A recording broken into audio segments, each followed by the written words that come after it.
Bismillahirrahmanirrahim. Assalamualaikum warahmatullahi wabarakatuh. Ila Mustafa Rasulullah sallallahu alaihi wasallam wa ala alihi sayyidina Fatimah wa ala alihi wa sahbihi wa dzurriyyatihi ajma'in. Syaitanana al-Fatihah. A'udzu billahi minasyaitonir rajim. Bismillahirrahmanirrahim. Alhamdulillahi rabbil alamin. Ar-rahmanir rahim. Maliki yaumiddin. Iyyaka na'budu wa iyyaka nasta'in. Ihdinas siratal mustaqim. Shiratal ladzina an'amta 'alaihim ghairil maghdubi 'alaihim waladdallin. Amin. Bismillahirrahmanirrahim.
Yang penuh dengan hikmah. Inna kastune sira ya Muhammad laminan mursalin iku nyekti setengah saking para utusan. Ayat ini kita perhatikan menggunakan bentuk yang namanya qasam. Qasam itu atau itu sumpah. Dan terus tentang qasam itu wonten namanya muksam bi muksam alaih. Kemudian wonten lafaz qasam. Contohnya pun saking durhakanya yang Quraisy sampai mereka itu tidak mempercayai adanya kiamat, sampai bersumpah wa aqsamu billahi jahda aymanihim la yab'atsu Allahu man yamut. Ini namun contoh rukun-rukun qasam atau sipun bentuk qasam yang berupa sumpah. Niku di antaranya pun satu orang yang bersumpah. Yang kedua, huruf yang dijadikan sumpah. Yang ketiga, sesuatu yang dijadikan sumpah dan isi daripada sumpah. Dan itu, niku bersumpah wajib dengan menggunakan lafaz Allah. Wallahi billahi Allah. Dan Al-Quran itu wonten kalimat Allahi. Niku sumpah niku Nabi Ibrahim. Diaturakan Al-Quran Allahi la aqidanna asnamakum. Sehingga berholo-berholo niku ditinggalipun bergelempangan rusak. Niku penyonoe yang umat Nabi Ibrahim termasuk di Namrud niku mesti Ibrahim.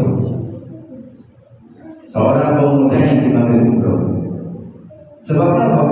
Saat ini itu sanggup bersumpah Nabi Ibrahim. Allahi la aqidanna asnamakum. Demi Allah, aku akan menghancurkan berhala-berhala kalian. Jadi contoh ini. Ada seperti itu wonten lafaz qasam, wonten huruf qasam. Huruf qasam ini apa? Nilai wonten damel wawu, ba, mukawika, Allahi. Bagaimana? Berkaitan dengan muksambi itu atau sesuatu yang dijadikan qasam. Seandainya yang berqasam itu Allah, qasam-qasam yang ada dalam Al-Quran, maka Allah menggunakan makhluk-makhluknya itu atas kehendaknya, menunjukkan betapa mulia, betapa pentingnya makhluk itu atau benda itu sehingga dijadikan qasam oleh Allah Subhanahu wa Ta'ala. Dan itu bersumpah itu kerja Allah dengan menggunakan lafaz jalalah. Dan kita bersumpah tidak menggunakan lafaz jalalah. Niku tolong yang niku telah melakukan bentuk syirikan atau kekufuran. Man halafa bi ghairillahi faqad asyraka. Man sapane wong halafa kang sumpah sapa man bi ghairillah dengan tanpa lafaz Allah faqad asyraka. Yakti yang itu sampun berbuat syirik atau sipun telah kafir sebab dia mengakukan selain Allah Subhanahu. Tapi yang mesti Allah yang bersumpah itu atas kehendak Allah. Bisa menggunakan waktu wal fajri wal layalin asri wal duha, dengan menggunakan benda-benda langit wasama idatul buruj, dengan menggunakan benda-benda yang ada di bumi yang disebut dengan as-subala, dikata wati wa zaitun wa turisi wa hadal. Nah, satu di antara yang digunakan oleh Allah dalam bersumpah adalah dan surat Yasin ini wal Qur'anil Hakim. Dan satu-satunya ayat yang Allah gunakan ketika Allah bersumpah dengan menggunakan Al-Quran yaitu ayat ini. Tidak ada ayat yang lain yang Allah itu bersumpah dengan nama Quran kecuali pada surat Yasin. Sehingga kita makin mengurai dan memahami dan menafsirkan mengapa benda itu atau makhluk itu dijadikan sumpah oleh Allah. Misalnya pun Allah bersumpah dengan kalimat wati wa zaitun, waktu di sini bahasa baladin.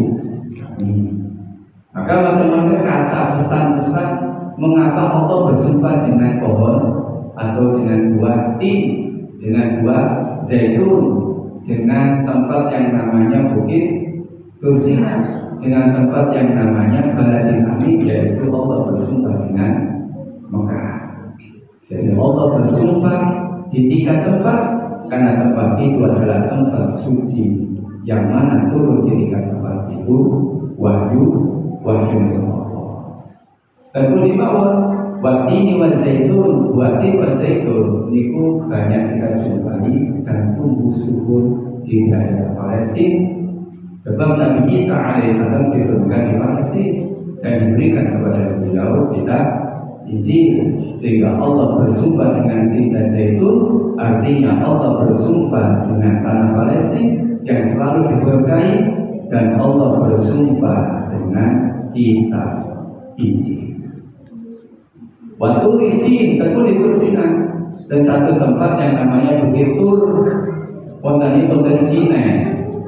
Sinai itu salah satu provinsi yang ada di negara Mesir. Sehingga surat yang 50 dan 53 itu wonten surat namanya surat At-Tur. Di Tur Sinai inilah Nabiullah Musa alaihissalam bermunajat ngantos sekawan dosa dinten, dan setelah selesai bermunajat 40 hari 40 malam, Nabiullah Musa mendapatkan kitab Taurat. Betapa mulia tempat bersina, sebab di Bukit Tur inilah turunnya surat utawi kitab Taurat, dan di sanalah bermunajatnya Nabi Musa dan berjumpa dengan Gusti Allah. Nabi Musa berdialog dengan Allah sehingga Allah bersumpah di tempat itu. Berarti Gusti Allah bersumpah dengan menggunakan kitab Taurat. Baladil Amin pun di Mekah, yang turun di kota Mekah. Al-Quran yang diutus di kota Mekah ingin menyebabkan Nabi, dan kota Mekah digerai dengan Baladil Amin. 3 tempat yang amat sangat suci sekali: Tur Sinai, dan Mesir, dan Palestina sebagai kiblat pertama kita, dan tentunya Makkah. Watini wa zaitun wa turi sinin wa hadzal baladil amin laqad khalaqnal insana fi ahsani taqwim. Berarti isi kosong itu apa? Laqad khalaqnal insana fi ahsani taqwim. Jadi isinya apa yang disebut dengan musam ayat. Maksud ayat surat Yasin. Wal Qur'anil Hakim innaka laminal mursalin. Innaka sesungguhnya engkau yang Muhammad termasuk utusan-utusan yang telah diutus oleh Allah Subhanahu wa Ta'ala. Mengapa kemudian ayat ini turun? Maka sebab nuzulnya apa? Sebab dari pertama kali kajian Nabi menyampaikan dakwah. Bahkan surat Yasin ini kan kemudian dan Mekah. Sehingga yang kafir Mekah itu kita sekarang yang menolak dakwahnya Nabi begitu banyak. Diceritakan dalam satu riwayat, sahabat yang tinggal di Mekah itu tidak lebih dari 70. Selama 13 tahun itu tidak lebih dari 70 orang. Dan ketika Nabi pindah ke Madinah begitu luar biasa, sehingga banyak yang berbondong-bondong masuk Islam, sampai sejarah mencatat jumlah sahabat pada haji wajah, haji terakhir itu sekitar 170.000 sampai 200.000 orang. Dari 70 hanya 10 tahun saja, karena Nabi tidak ada Madinah itu 10 tahun, itu mencapai angka 170 sampai 200.000 orang. Dan wilayahnya menyebar luar biasa. Di dalam catatan sejarah Malik cukup dengan 1/4 abad, utawi 25 tahun saja sejak Islam diturunkan, itu sampai menguasai 1/4 belahan dunia. Sebagai kami menjahat, kasih tujuannya itu seorang orientalis, tapi dia sangat objektif, menulis 100 orang yang berpengaruh dan mempengaruhi peradaban dunia saat ini. Beliau walaupun secara kianan mungkin dengan Islam, tapi mencatat yang pertama adalah Nabi Muhammad Sallallahu Alaihi Wasallam. Ini keberhasilan yang tidak pernah terukir oleh seorang pun setelah atau sebelumnya. Cukup dengan 25 tahun, 1/4 negara belahan dunia itu dikuasai kalian. Lewat memiliki ditegaskan innakas tuhun negara. Artinya pembelaan Allah terhadap kajian Nabi. Sebab kajian Nabi waktu itu bermusuh. Sebenarnya mereka sangat hormat kepada kanjeng Nabi, mempunyai akhlak mulia sampai digelari al-amin ya. Tapi mengapa kemudian mereka memusuhi? Memusuhinya ini karena memang apa yang disampaikan oleh Nabi itu tidak sesuai dengan keyakinan mereka. Dan mereka merasa bahwasanya apa yang diajarkan oleh leluhurnya itu yang terbaik dan sudah benar final. Dan tidak ada lagi keterbukaan dengan apapun selain yang mereka wariskan dari leluhur. Akhirnya menolak dengan luar biasa sampai engkau matur wa aqsamu billahi jahda imanikum la ya'asullahi min yamut. Demi Allah tidak akan bangkitkan manusia setelah mati. Dan ini sampai matur dan sebagainya. Ini kan tentang ayat yang diceritakan. Nah, ayat ini pembelaan Allah terhadap kanjeng Nabi. Bahwasanya benar-benar kanjeng Nabi itu diutus kalian Gusti Allah. Ini nomor satu. Nomor tiga, bentuk qasam ini pun ada pengertian untuk menguatkan berita, sehingga yang ragu-ragu menjadi yakin, dan yang yakin tambah yakin bahwasanya benar kanjeng Nabi ini utusan Gusti Allah. Terus menguatkan mereka. Dan contoh sin dalam ngaji nahwu itu termasuk bentuk tauhid. Terus wonten tauhid lafzi, wonten tauhid tauhid ma'nawi. Dan ini termasuk bentuk tauhid yaitu dari bentuk qasam. Sehingga seandainya ada orang yang mungkin betul-betul diparingi bentuk tauhid utawi penguat dengan kot atau inat dan sebagainya itu tasik boten percaya, berarti membutuhkan penguat bentuk kalimat yang paling kuat. Nopo di qasam itu. Sebab nopo? Sebab dia kalau berqasam, dan qasam atau sumpahnya ini sumpah palsu tidak sesuai dengan kenyataan. Ini kapal. Kapalnya nopo? Poso digantikan. Sebab nopo? Karena dia telah bersumpah tapi nulayani janji, tapi tidak sesuai dengan kenyataan. Jadi yang lain itu ingin kafarnya nopo? Poso digantikan. Bahkan ini bentuk tauhid untuk menghilangkan keraguan. Sampun dalam bentuk tauhid, teman-teman innakan binamal bentuk tauhid mati dengan lafaz inna, menggunakan lamu tauhid mati lam minal mursalin. Berarti kalam ini utawi ayat ini menunjukkan betapa memang kanjeng Nabi diutus dari sisi Allah Subhanahu wa Ta'ala.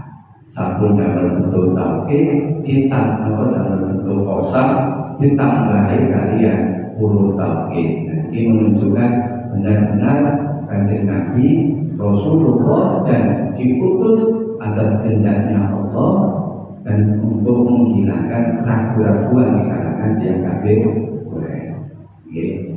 Niki sing nomor 3. Atasipun diserahkan mriki. Ana asyhadu innaka laminal mursalin. Falamma kanat hadhihi surah dalatan wa syahidatan ala risalatihi fala jarama annaha surat al-Qur'an kama qala alaihi salam inna likulli syai'in qalban wa qalbul Qur'an Yasin.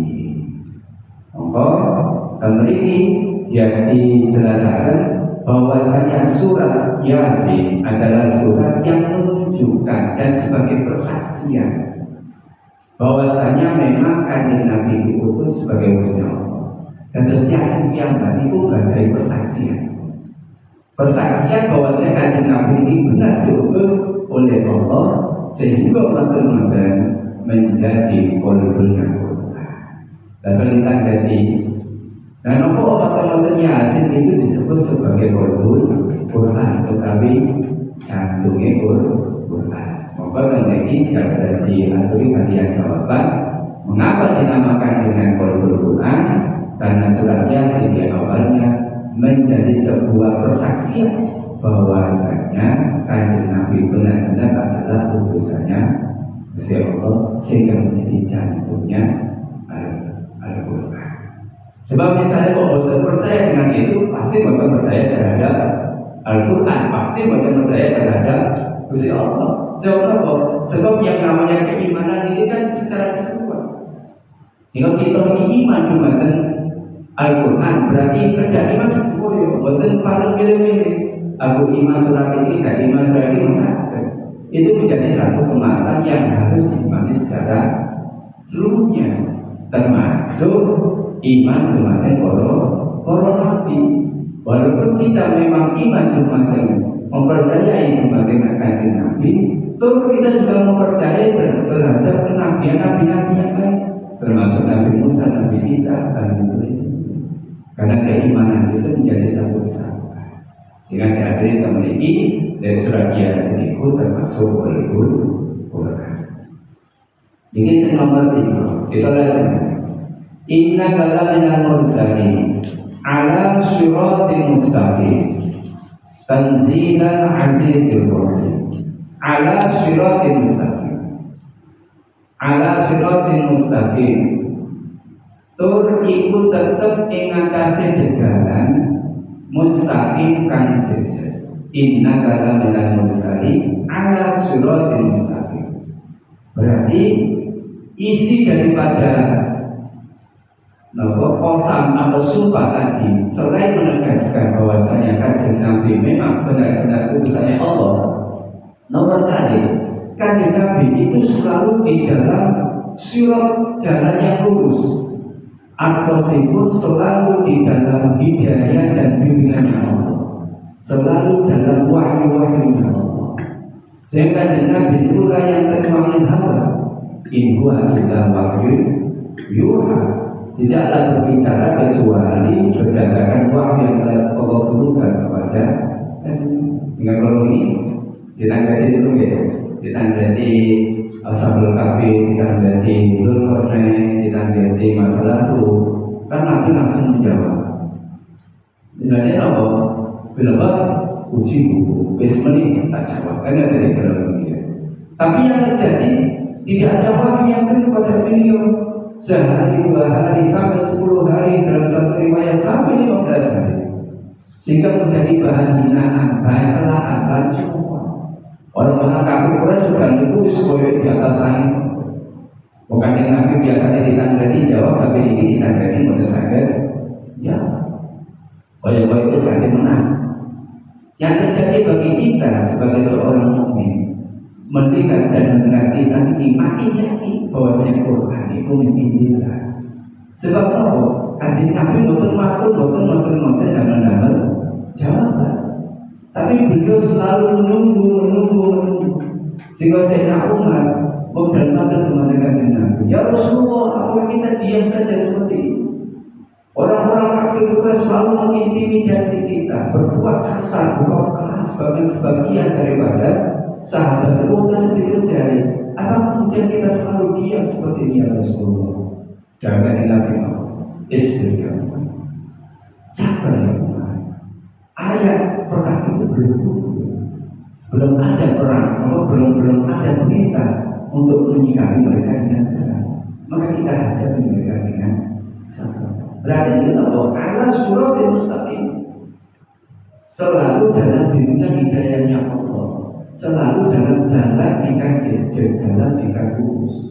Al-mulk minas syirat dinul Islam, yakni ya Muhammad, inna kalaminal mursali wa dinuka dinul haq wal Islam wal kufar ala dinil batil. Atau sebut ya Muhammad, inna kastumul kalaminal mursali, utusan yang diutus kepada manusia, wa dinuka, dan agama yang membawa yang Islam, dinul haq, agama yang benar, wal kufar ala dinil batil. Nah, ini perbedaan. Dan materi terakhir, kalimat syirat itu selalu mustaqim, ya. Ihdinas siratal mustaqim, siratal ladzina an'amta 'alaihim. alaihim ghairil maghdubi alaihim waladdallin. Terus sirat dalam Al-Quran niku mboten bentuk jamak. Bentuk jamak mboten, namun setunggal kalimat sirat. Niku kados kalimat syams. Itu namun setunggal sehingga dianggap makas. Termasuk kalimat dunia. Mboten bentuk jamak daripada dunia. Lek sama langit niku wonten bentuk sama apa. Tapi lek dunia itu nama setunggal. Sebab tidak ada dunia kecuali dunia kita diami dan kita bumi. Termasuk juga surat. Surat itu nama setunggal. Namun agama Islam itu sehingga wonten jamak. Selalu disifati kalian mustaqim, jalan yang lurus. Juga beliau wonten keterangan selain jalan dengan menggunakan kalimat sirat, wonten malih penggunaan kata yang mengarah ke makna jalan. Nopo sabil. Sehingga untuk membedakan antara sabil ini, sabil sayatin atau sabil yang lain, maka dalam jihad itu disebut dengan sabilillah. Karena kalimat sabil yang bentuknya subul, niku bisa jadi jalan itu adalah jalannya setan. Sehingga untuk membedakan bahwasanya jalan ini adalah jalan baik bukan jalannya setan, maka kemudian diidofakan pada Allah sehingga sabilillah. Jadi jihad di sabilillah. Sebab terlalu wonten keterangan subul sayatin. Sehingga disebutkan wala tattabi'u subulas sayatin. Janganlah engkau mengikuti jalan-jalan setan. Atau sebut sabil atau subul yang dimaksud adalah yang mengarah kepada kesesatan. Ini perbedaan makna kemauan. Lek sirat itu selalu benar, tapi kalau sabil itu tidak selalu benar. Lek sirat boleh ada bentuk jamaknya, tapi lek sabil itu tidak ada bentuk jamaknya yang namanya subul. Yang ini perlu kita perhatikan, termasuk konsistensi penggunaan kata dalam Al-Quran yang disebut kalian yang ulama-ulama balaghah, termasuk satu dari kemukjizatan Al-Quran dilihat dari segi bahasa, karena wonten ketepatan penggunaan kata. Kemudian seperti disebutkan ala siratal mustaqim. Baiklah, itu maksudnya kita. Fa'inila aksamallahu bi anna Muhammadan alaihi salatu wassalam dan mustaqim.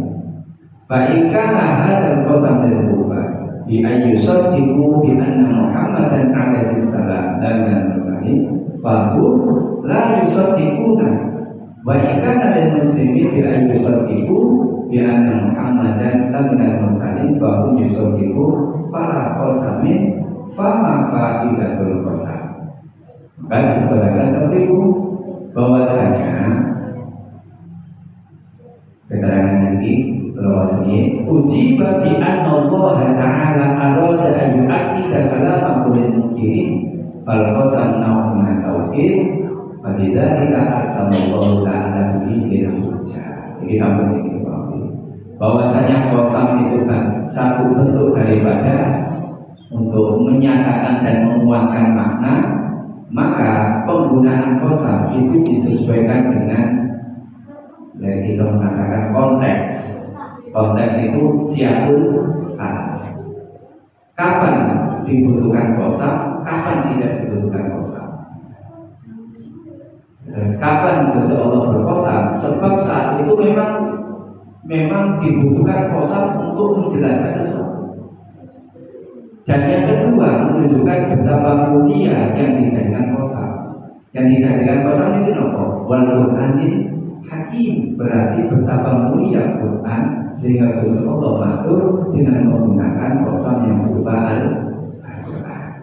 Itu sesuai kalian siap atau konteks bahwasanya bentuk kedurhakaan yang kafir itu sudah sangat durhaka, sehingga perlu teman-teman berita atau informasi itu dibuatkan dengan bentuk kosa. Tanzil al-azizir rahim. Tanzil itu dari kalimat nazzala yunazzilu tanzil.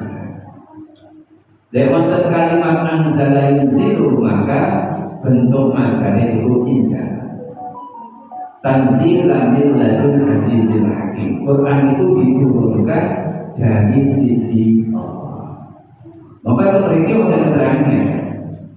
Napa bedanya antara kalimat anzala dan nazzala? Inna anzalnahu fi lailatul qadar. Inna anzalnahu fi lailatul qadar. Alhamdulillahilladzi anzala ala 'abdihi al-kitaba wa lam yaj'al lahu 'iwaja qayyima. Kadang Quran itu kadang menggunakan kalimat anzala, kadang menggunakan kalimat nazzala. Termasuk bentuk isim masdarnya yakni tanzil. Maka berikut dengan terang. Quran niku mandap niku dengan dua proses. Turun sekaligus dan turun secara berangsur-angsur. Yang turun sekaligus ini dinamakan dengan injil. Sehingga ayat berkaitan dengan Lailatul Qadar itu bukan menggunakan kalimat nazar, tapi menggunakan kalimat anzal. Inna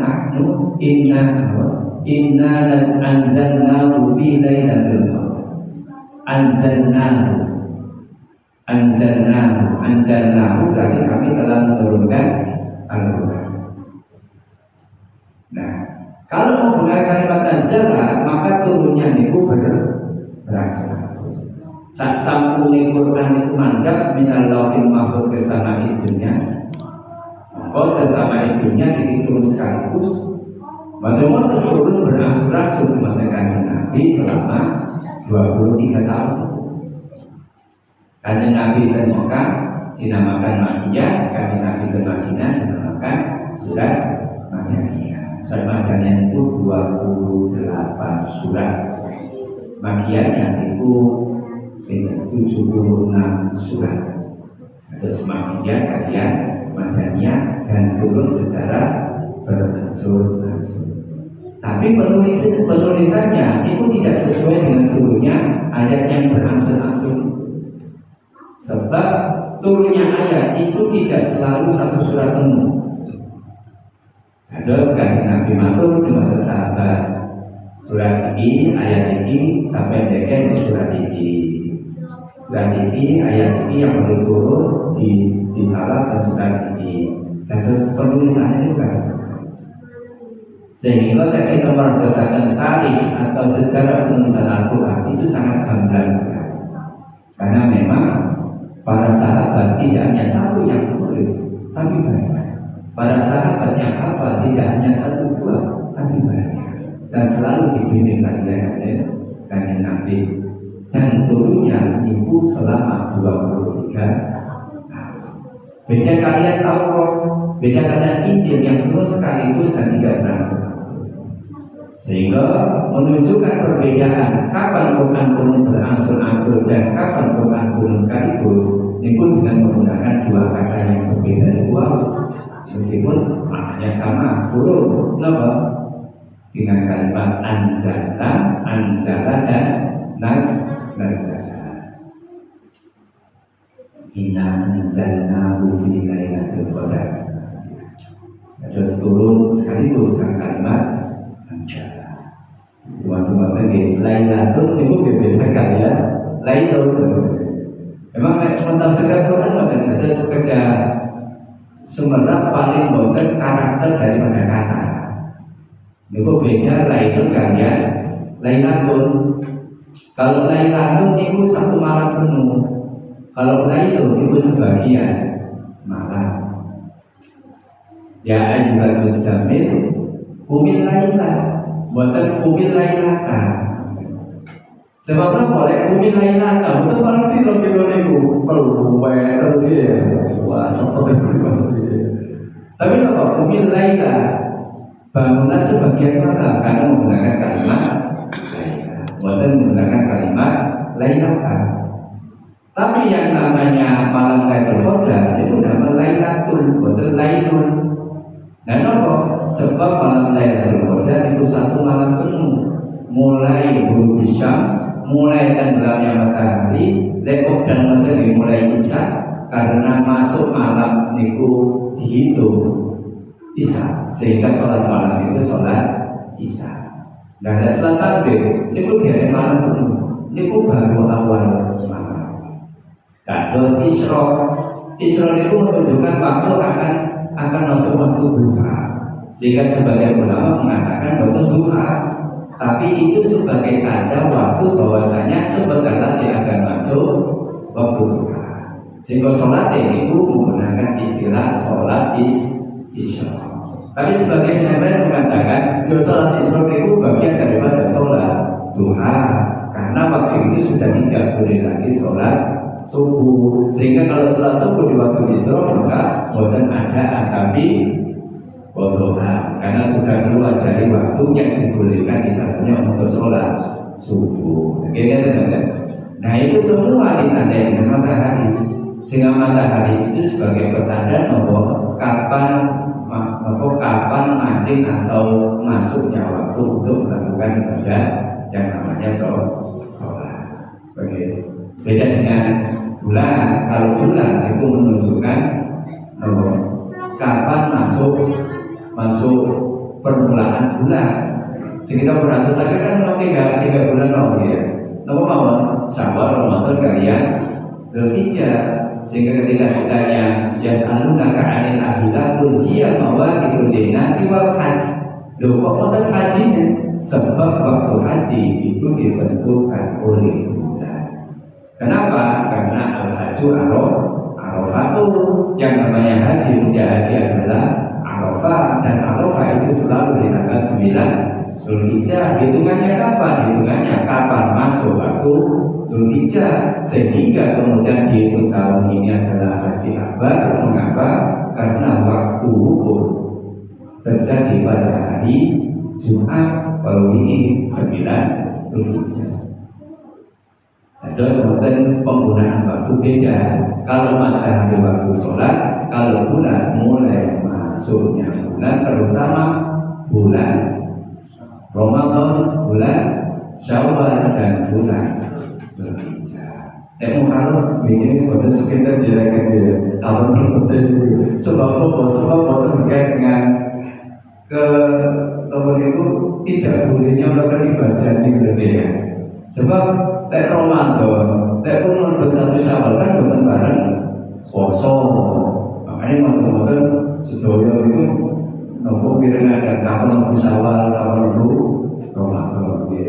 Bahkan dia termasuk Dzulhijjah, waktu Arafahnya kapan, dan tanggal 10 Dzulhijjah pun kita tidak dibolehkan untuk berpuasa.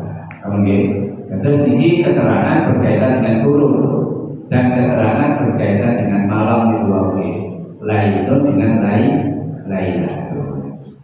Tanzilal Azizir Rahim. Ini terakhir mengenai pertanyaan. Al-Aziz atau sifat zat yang menang, zat yang perkasa. Biasanya diterjemahkan maha perkasa. Azza wa Jalla. Allahu Azza wa Jalla. Allah yang mempunyai sifat azza, perkasa, wa Jalla, dan yang mulia. Azza wa Jalla. Al-Ghalib al-Muntakim min al-'asyi. Al-Ghalib tegese kang lahaki. Al-Muntakimi tur kang nyiksa minal 'asyi saking wong kang maksiat utawi nglampahi dosa. Makna iki disesuaikan dengan konteks ini. Karena ini berkaitan dengan bentuk kekafiran yang kekufuran dari orang-orang kafir Mekah, maka Al-Aziz memiliki dimaknai yang perkasa, yang mengalahkan, dan yang mempunyai sifat muntakim. mungkakin itu balas dendam. Minal asi dari perbuatan orang-orang yang bermaksiat. Tapi balas dendam itu memiliki wonten sifat-sifat salafiyah, wonten sifat-sifat salafiyah dan sifat-sifat salafiyah. Dan sifat-sifat yang salafiyah yang mungkin kita mengatakan salafiyah negatif, itu sebenarnya semuanya itu atas rahmat-rahmatnya. Terus ini, Gusti Allah juga mempunyai sifat Qahar.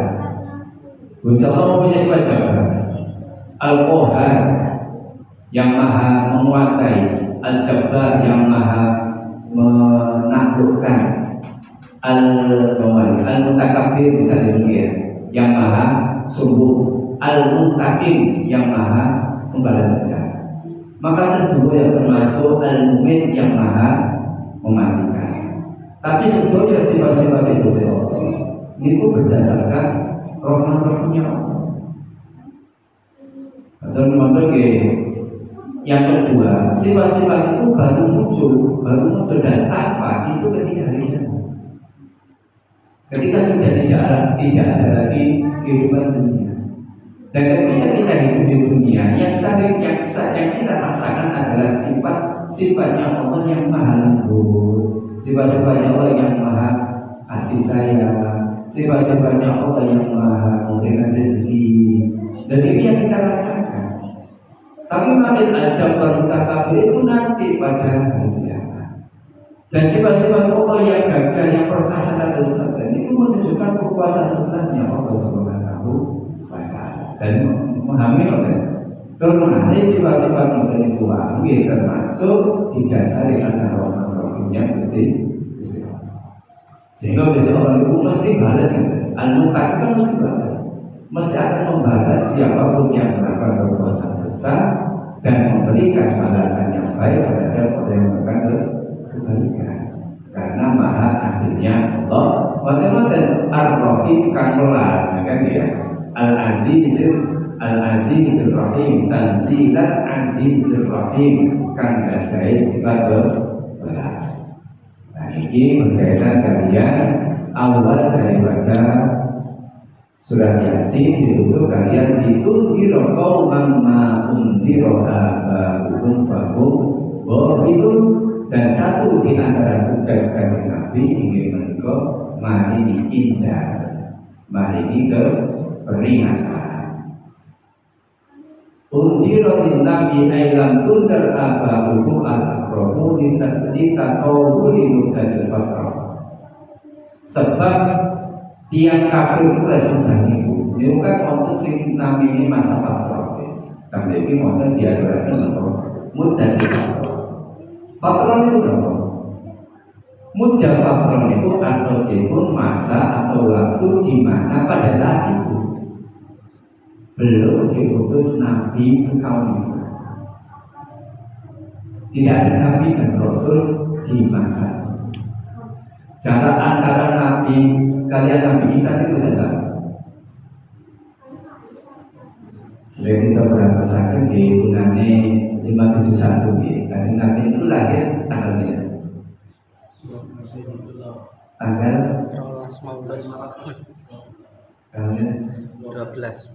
12 Rabiul Awal. Tahun ini. Tahun gajah.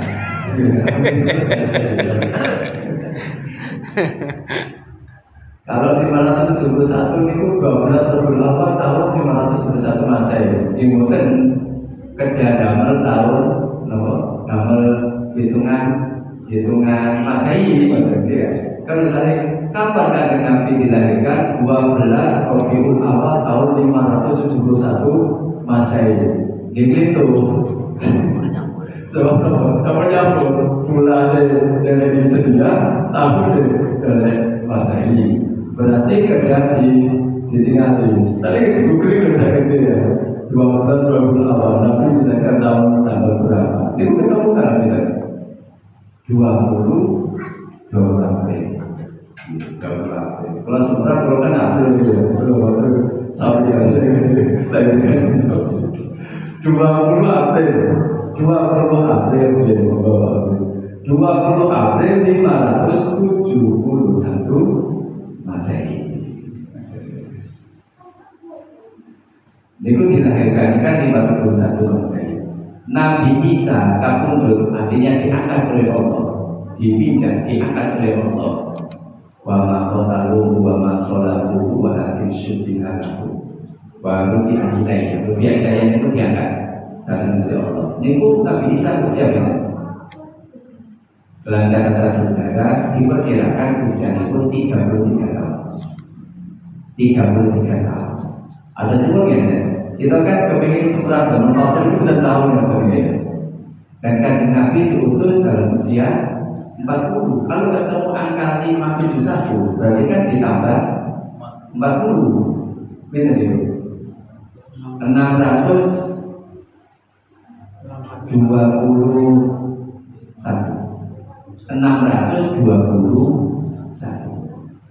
621 dikurangi dengan 3 621 ya sekitar 585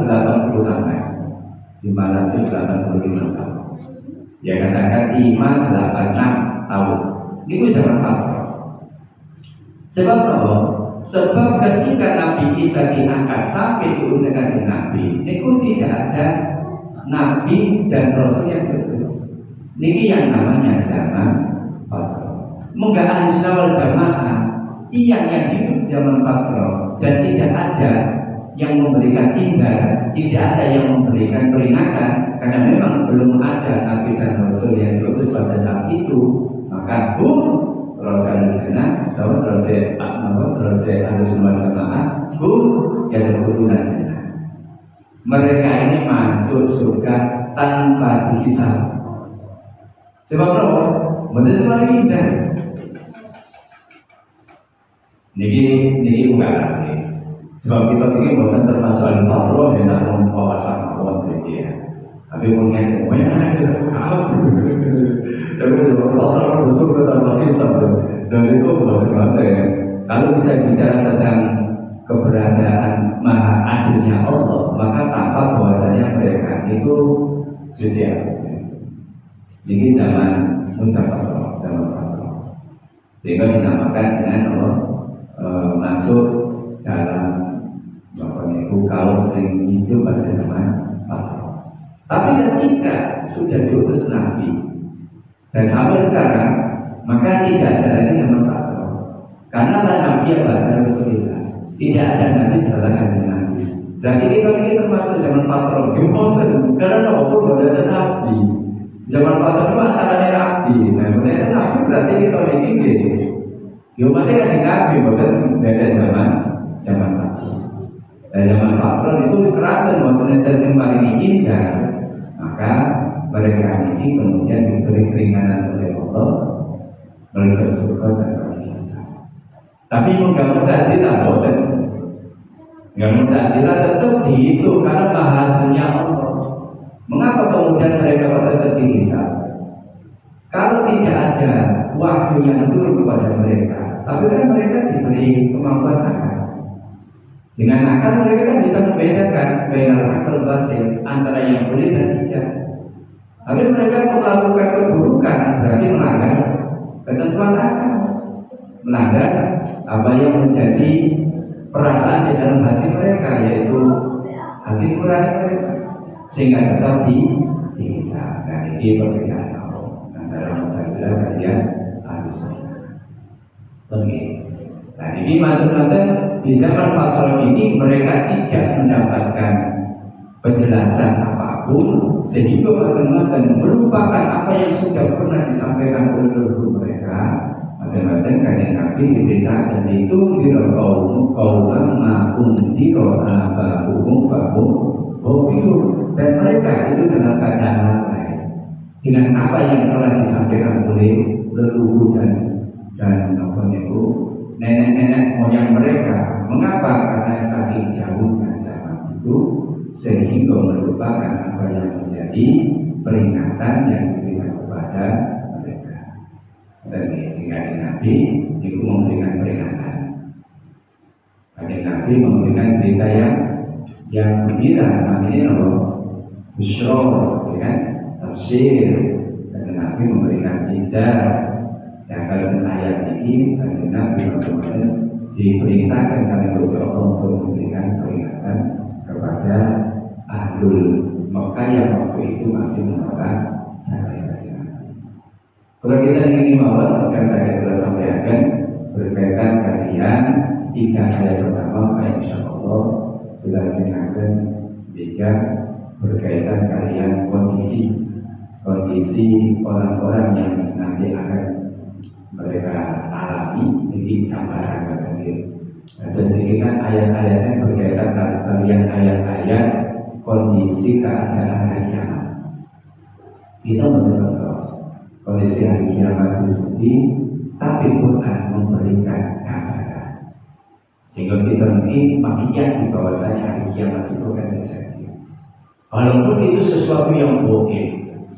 Dan banyak sekali keterangan Yasin ini berkaitan kalian kisah-kisah hari kiamat.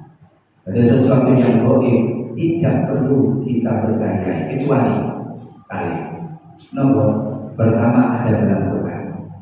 Berarti tidak ada ruang keraguan bahwasanya itu akan terjadi dan kita meyakini. Yang kedua dijelaskan di dalam hadis sahih Kanjeng Nabi hal-hal yang bersifat positif. Saking pentingnya hal yang bersifat bagian ini yang berkaitan dengan hari kiamat, sehingga tondo keimanan itu selalu menggunakan hari kiamat. Maka yu'minu billahi wal yaumil akhir falyaqul khairan aw liyasmut. Maka yu'minu billahi wal yaumil akhir falyukrim dhaifahu. Maka yu'minu billahi wal yaumil akhir falyukrim jarahu. Itu selalu iman Gusti Allah hari akhir, itu Gusti Allah hari akhir. Mengapa? Karena memang tujuan kita adalah hari akhir. Dan kita mengatakan masa depan kita kapan? Masa depan kita adalah sekarang. Mengapa demikian? Karena nanti yang akan datang ditentukan sekarang. Tapi dia kan buat kegiatan. Bisa ini menenangnya, dipikir bumi bahaya. Ini kalimat yang menjerumuskan. Mengapa demikian? Karena apa yang akan terjadi nanti, khususnya pada hari kiamat, ditentukan bagaimana sikap kita hari ini. Dia kan betul kan ya? Supaya maaf itu bisa apa-apa, panganai kan kalau sekarang masalah buli gitu kan? Jadi kalimat-kalimat yang menyesatkan. Sehingga kalau kita mengatakan hari apa masa depan itu kapan? Masa depan kita adalah saat ini. Sebab kita bergerak pada setelah masa depan sejak mari akan terjadi masalah. Apakah bisa ada jaminan kita hidup masalah? Sehingga yang filosof itu mengatakan sebenarnya masa depan kita adalah saat ini. Sehingga kita tidak perlu untuk menunda-nunda apa yang bisa kita lakukan. Sebab masa depan adalah saat ini. Nanti pada hari kiamat ditentukan bagaimana kita bersikap pada hari ini. Jadi terima kasih kepada sampaikan mungkin